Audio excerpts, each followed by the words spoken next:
Samantalang mahigit 5,000 estudyante naman sa Naga City balik eskwela na ngayong araw at halos kalahating milyong mag-aaral officially enrolled na. Narito naman ang report ni Grace Rifama Simando ng Radyo ng Bayan Naga. Grace? Yes, Princess, mahigit 50,000 mga eskwela sa elementary at pampublikong high school dito sa Naga School ngayong Lunes, June 2. At sa buong Kamsur, tinatayang aabot sa kalahating milyong mga estudyante ang officially enrolled ngayong school year 2014 hanggang 2015. Ipinahayag ngayon ni Naga City DepEd Superintendent Emma Cornejo na dito sa lungsod ng Naga ay hindi na nila problema ang kakulangan ng classrooms.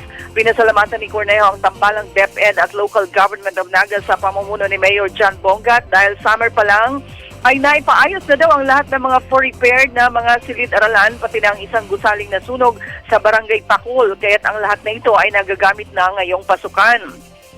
Dito sa Naga District ay minamantinin ng mga guro na dapat sa isang classroom ay 40 mga estudyante lamang ang populasyon.